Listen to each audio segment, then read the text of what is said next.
बाबर की मृत्यु के बाद अगले शासक बनते हैं उनके ज्येष्ठ पुत्र हुमायूं, क्योंकि जैसा कि हमें विदित है बाबर के 4 पुत्र होते हैं। सबसे बड़ा होता है हुमायूं, फिर होता है कामरान, फिर होता है अस्करी और फिर होता है हिंदाल। तो चारों पुत्रों में से सबसे ज्येष्ठ होने के कारण नासिरुद्दीन हुमायूं अगले शासक बनते हैं। तो उनका पूरा नाम क्या था? नासिरुद्दीन हुमायूं।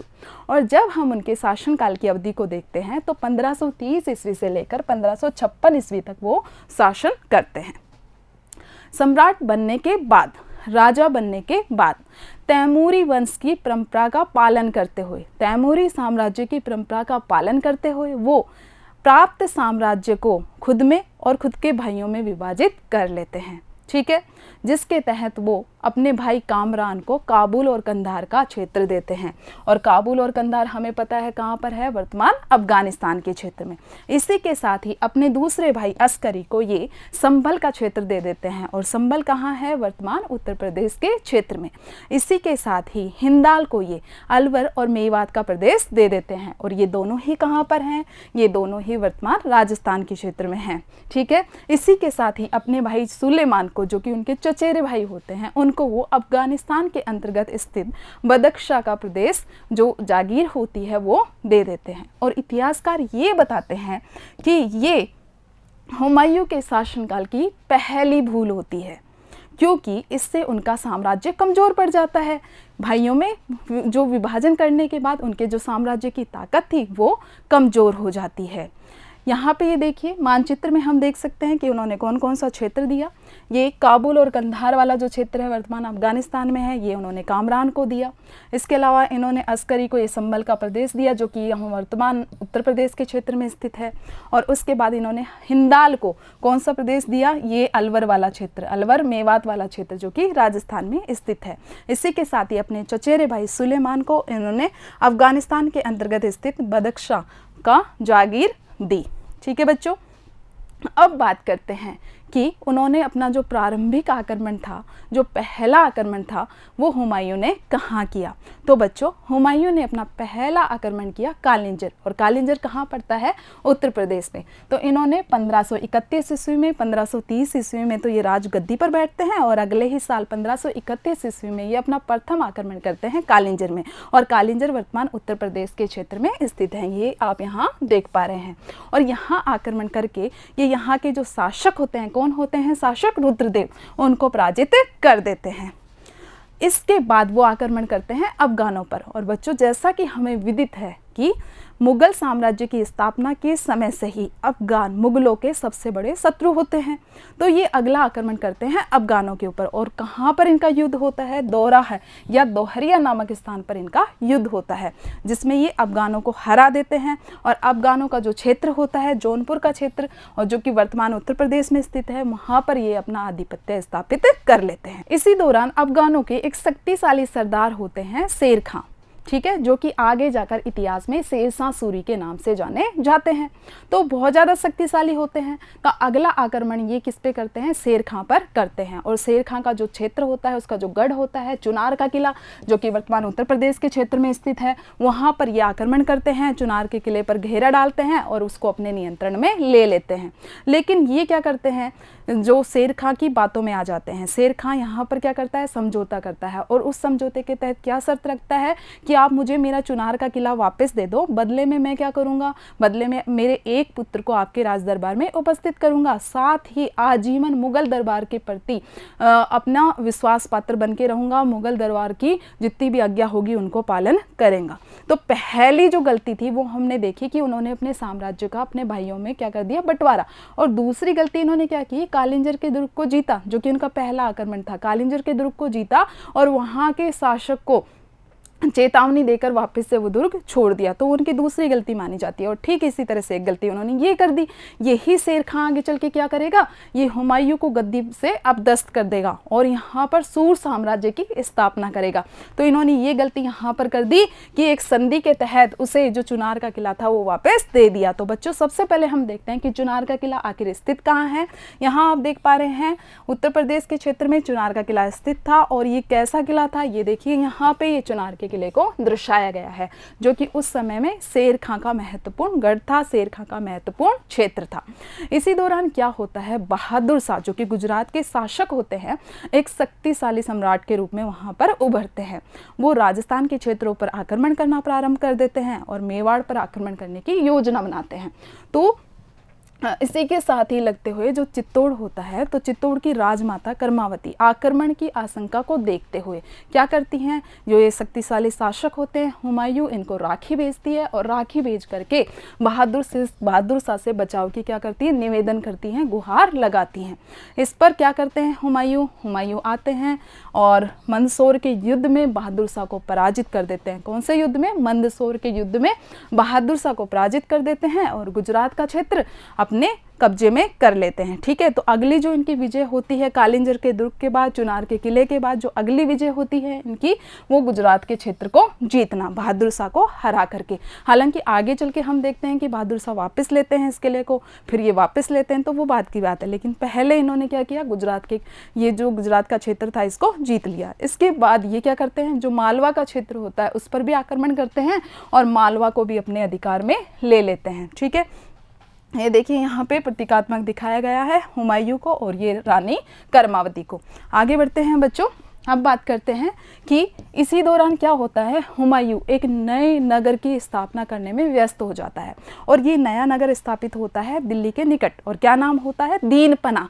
ये वही दीनपना है बच्चों जिसमें एक पुस्तकालय स्थित था। क्या नाम था पुस्तकालय का, शेरे मंडल। और ये पुस्तकालय जो होता है शेरे मंडल, ये कहाँ स्थित होता है, दीनपना नामक नए नगर के अंदर। ठीक है, तो ये शेरे मंडल के पुस्तकालय से गिर करके इनकी क्या हो जाती है, मृत्यु हो जाती है 24 जनवरी 1556 को। ठीक है, तो ये यहाँ पे देख पा रहे हैं दीनपना। और एक नंबर का अति लघुतरात्मक क्वेश्चन बनता है, बहुत ही इंपॉर्टेंट क्वेश्चन बनता है कि दीनपना की स्थापना किसने की, तो दीनपना नामक नए नगर की स्थापना जो मुगल शासक थे हुमायूं उनके द्वारा की गई। और कौन से ऐसे शासक थे जिनकी मृत्यु हो जाती है, किससे गिर करके, पुस्तकालय से गिर कर, तो किसकी मृत्यु हो जाती है, हुमायूं की मृत्यु हो जाती है। तो ये यहाँ पे क्या होते हैं, व्यस्त हो जाते हैं, दीनपना नामक नए नगर की जो स्थापना कर रहे होते हैं और युद्ध से कुछ समय के लिए विमुख हो जाते हैं। इस स्थिति का फायदा उठाते हैं अफगान शासक शेर खां।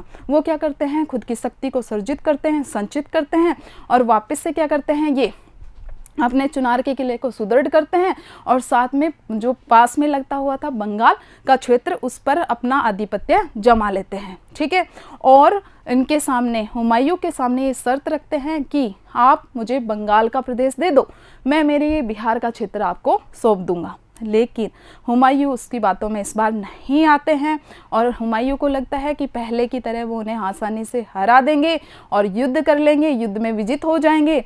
लेकिन होता क्या है, होता इसका उल्टा हो जाता है। शेर खां शक्तिशाली हो चुका था, तो शेर खां इस युद्ध में किसे पराजित कर देता है, हुमायूं को। और वो युद्ध कौन सा युद्ध होता है, चौसा का युद्ध, जो कि इतिहास में अपना महत्वपूर्ण स्थान रखता है। और चौसा का युद्ध कौन सी जगह पर लड़ा गया, बिहार के बक्सर में लड़ा गया। और कब लड़ा गया, 1539 में लड़ा गया। ठीक है, 1539 में यह युद्ध लड़ा गया। किस किस के मध्य लड़ा गया, शेर खां के मध्य और मुगल शासक हुमायूं के मध्य लड़ा गया, मुगल सेना के मध्य लड़ा गया और अफगान सेना के मध्य लड़ा गया। और इसके परिणाम क्या निकले, इसके परिणाम ये निकले कि शेर खां जीत जाता है और जीतने के बाद वह शेर शाह की उपाधि धारण करता है। जैसा कि मैंने बताया था ना कि इतिहास में ये शेर शाह सूरी के नाम से प्रसिद्ध थे, तो शेर शाह की ये उपाधि धारण करते हैं। क्वेश्चन बनता है 1 नंबर का कि कौन से युद्ध में विजय के बाद, तो चौसा के युद्ध में विजित होने के बाद जो शेर खां होते हैं अफगान के जो सरदार, वो किसकी उपाधि धारण करते हैं, शेर शाह सूरी की उपाधि धारण करते हैं। साथ ही अपने नाम के सिक्के भी वो चलवाते हैं। ठीक है, तो यहाँ आप देख पा रहे हैं, हमने देखा किसका युद्ध, चौसा का युद्ध। चौसा के युद्ध के बाद जो अगला युद्ध होता है वो होता है कन्नौज या बिलीग्राम का युद्ध। दोबारा से दोनों ही सेनाएं, कौन कौन सी सेनाएं, अफगान सेना और दूसरी मुगल सेना, ये आमने सामने होती हैं। 1540 में यह युद्ध होता है और ये युद्ध इतिहास में इसलिए महत्वपूर्ण है क्योंकि इस युद्ध के माध्यम से मुगल साम्राज्य कुछ समय के लिए समाप्त हो जाता है, हट जाता है, सत्ता से बाहर निकल जाता है और सत्ता किसके हाथों में आ जाती है, शेर शाह सूरी यानी सूर साम्राज्य के हाथ में सत्ता आ जाती है। तो देखते हैं यह युद्ध 1540 में हुआ। इसमें क्या होता है, शेर शाह जीत जाता है, हुमायूं को हरा देता है और हुमायूं को भारत छोड़ने के लिए मजबूर कर देता है। और ऐसा कहा जाता है कि हुमायूं 15 साल तक अपने इस क्षेत्र को वापस नहीं जीत पाए थे। 15 साल तक वो इधर उधर निष्कासन भरा जीवन व्यतीत करते रहे। और इधर क्या होता है, शेरशाह सूरी अपना दिल्ली पर अधिकार जमा लेते हैं, दिल्ली के सिंहासन पर अपने नियंत्रण स्थापित कर लेते हैं और साथ ही सूर साम्राज्य की स्थापना करते हैं। तो बच्चों दोनों ही इनके बहुत ही महत्वपूर्ण युद्ध है। आगे चल के 2 और युद्ध होंगे जो कि महत्वपूर्ण युद्धों की श्रेणी में आते हैं। फिलहाल तो आपको ये याद रखना है कि कौन से युद्ध में इन्होंने शेरशाह सूरी की उपाधि धारण की थी, तो चौसा के युद्ध में। और कौन सा युद्ध था जिसमें इन्होंने सूर साम्राज्य की स्थापना की थी, तो कन्नौज या बिलीग्राम के युद्ध में। और कन्नौज या बिलीग्राम कहाँ पर है, उत्तर प्रदेश के क्षेत्र में है। ठीक है, तो यहाँ पर इन्होंने क्या किया, सूर साम्राज्य का जो स्थापना होती है वो इस युद्ध में विजित होने के बाद होती है। यहाँ आप देख पा रहे हैं ये जो क्षेत्र है, पहला जो युद्ध लड़ा गया था चौसा का युद्ध, उसका क्षेत्र है ये बिहार का क्षेत्र। और फिर उसके बाद कन्नौज या बिलीग्राम का युद्ध, ये यहाँ पे उत्तर प्रदेश का क्षेत्र। आगे बढ़ते हैं बच्चों। इसी दौरान क्या होता है, अपने निर्वासन काल के दौरान वो विवाह कर लेते हैं। किससे विवाह करते हैं, हमीदा बेगम से। और हमीदा बेगम कौन होती हैं, उनके जो छोटे भाई होते हैं हिंदाल, उनके आध्यात्मिक गुरु होते हैं। क्या नाम होता है आध्यात्मिक गुरु का, मीर अली। ठीक है, मीर अली भी कहा जाता है और पूरा नाम था उनका शेख अली अकबर जामी। तो इनकी पुत्री होती हैं हमीदा बेगम। तो ये उनसे विवाह कर लेते हैं, निकाह कर लेते हैं, जो कि आगे चलकर क्या बनती हैं, अकबर की माँ बनती हैं। ठीक है, तो निर्वासन काल के दौरान ही ये अपना विवाह करते हैं। हालांकि ये निर्वासन काल के दौरान इधर उधर भटकते रहे, इनको कहीं भी शरण नहीं मिली। लेकिन 2.5 साल के लगभग बाद इनको ईरान के जो शासक होते हैं, ईरान के जो शाह होते हैं, उन्होंने अपने दरबार में शरण दी।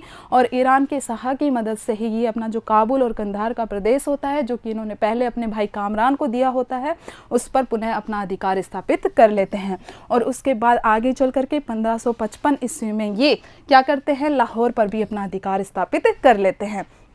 बच्चों इसी दौरान क्या होता है, शेरशाह सूरी की मृत्यु हो जाती है। ठीक है, हम पढ़ेंगे जब सूर साम्राज्य पढ़ेंगे, शेरशाह सूरी की कालिंजर दुर्ग को जीतने के उपक्रम में एक विस्फोट होता है गोला बारूद का, तो उसमें उनकी मृत्यु हो जाती है। कब हो जाती है उनकी मृत्यु, 1545 ईस्वी में। तो जो सूर साम्राज्य था वो लगभग कमज़ोर पड़ने लग जाता है। और इधर क्या करता है, इधर हुमायूं अपनी शक्ति को संगठित करता है ना। और अभी हमने देखा कि वो क्या करते हैं, लाहौर वाले क्षेत्र पे भी अपना अधिकार स्थापित कर लेते हैं, काबुल को भी वापस प्राप्त कर लेते हैं।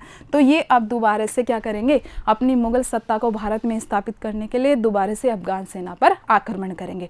तो इसमें 2 महत्वपूर्ण युद्ध हैं उनके। तो सबसे पहला जो युद्ध होता है वो होता है मच्छीवाड़ा का युद्ध। कौन सा युद्ध, मच्छीवाड़ा का युद्ध। और कब होता है ये युद्ध, 1555 ईस्वी में। और ये किस किस के बीच में होता है, हुमायूं के नेतृत्व में मुगल सेना होती है और इधर अफगान सेना होती है नसीब खां और तातर खां के नेतृत्व में। और इसमें ये क्या करते हैं, जो अफगान सेना होती है उसको पराजित कर लेते हैं और पंजाब के क्षेत्र पर अपना अधिकार स्थापित कर लेते हैं। कौन स्थापित कर लेते हैं, हुमायूं। और कौन से युद्ध के बाद, मच्छीवाड़ा के युद्ध के बाद। और कब होता है, 1555 ईस्वी में होता है। और ये अपना पंजाब पर अधिकार स्थापित कर लेते हैं। ये पंजाब है और यहाँ पे मच्छीवाड़ा का युद्ध होता है और ये यहाँ पर अपना नियंत्रण स्थापित कर लेते हैं। अगला जो युद्ध होता है जिसके माध्यम से ये वापस से अपनी मुगल सत्ता की स्थापना करते हैं, वो युद्ध होता है सरहिंद का युद्ध। और ये भी पंजाब के क्षेत्र में लड़ा गया 1555 ईस्वी में। सेम तिथि पर ये जो सेम साल चल रहा था 1555 ईस्वी, उसमें यह लड़ा गया। और अफगान सेना और मुगल सेना के मध्य लड़ा गया, जिसमें मुगल सेना का नेतृत्व बैरम खान ने किया और अफगान सेना का जो नेतृत्व किया वो सिकंदर सूर ने किया। और परिणाम क्या रहा, जैसे कि मैंने बताया कि अफगान की शक्ति कमज़ोर हो चुकी थी, शेरशाह सूरी मर चुके थे, उसके बाद कमज़ोर उत्तराधिकारी शासन कर रहे थे। तो इसमें परिणाम वही था जो निकलना चाहिए, अफगान सेना पराजित हो जाती है, मुगल सेना विजित हो जाती है और भारत में क्या करती है, वापस से अपनी सत्ता की स्थापना करती है। ये यहाँ आप देख पा रहे हैं, ये सरहिंद है पंजाब के क्षेत्र में। ये यहाँ पे राजस्थान की सीमा है, यहाँ ये पंजाब है, यहाँ ये हरियाणा है, तो ये पंजाब में आप देख पा रहे हैं ये सरहिंद। तो ये युद्ध होता है सरहिंद का युद्ध। तो अच्छा क्वेश्चन बनता है कि बाबर के हुमायूं के द्वारा दोबारा से जो मुगल शासन होता है, मुगल सत्ता होती है, उसकी भारत में स्थापना कब की जाती है, 1555 ईस्वी में। और कौन से युद्ध के बाद, सरहिंद के युद्ध में विजित होने के बाद। इसमें वो अफगानियों को हरा देते हैं और फिर क्या करते हैं, दोबारा से मुगल सत्ता की स्थापना करते हैं। इसके बाद क्या होता है, दोबारा से ये गद्दी पर बैठते हैं और जैसा कि मैंने बताया कि आगे चल करके 1556 ईस्वी में जो दीन पनाह होता है, इनका जो पुस्तकालय होता है, उससे गिर करके इनकी क्या हो जाती है, मृत्यु हो जाती है। और लेन पुल है जो कि एक बहुत ही महत्वपूर्ण इतिहासकार है। लेन पुल क्या कहते हैं कि जो ये हुमायूं होता है, ये जीवन भर लड़खड़ाता रहा और लड़खड़ाते हुए ही इसने अपनी जान दे दी। यहाँ पे ये वही दीन पनाह के पुस्तकालय है जहाँ से गिर करके इनकी क्या हुई थी, मृत्यु हुई थी। ठीक है बच्चों, अब आगे देखते हैं कि इनकी मृत्यु के बाद इनकी जो प्रिय पत्नी होती है, विधवा जो इनकी बेगम होती है, हमीदा बानो बेगम, वो क्या तैयार करवाती हैं, वो हुमायूं के मकबरे का निर्माण करवाती हैं। यहाँ पे आप देख पा रहे हैं ये हुमायूं का मकबरा है, और हुमायूं का मकबरा बहुत ज़्यादा महत्वपूर्ण है। किन संदर्भों में महत्वपूर्ण है, क्योंकि यह भारत में मुगल वास्तुकला का प्रथम उदाहरण था। कौन सा मकबरा, हुमायूं का मकबरा। इसी के साथ ही इसमें भारतीय उपमहाद्वीप में पहली बार 4 बाग शैली का उपयोग किया गया। तो कौन सी शैली में निर्मित है, ये 4 बाग शैली में निर्मित है। आगे चल करके ताजमहल का निर्माण भी इसी शैली के माध्यम से होता है।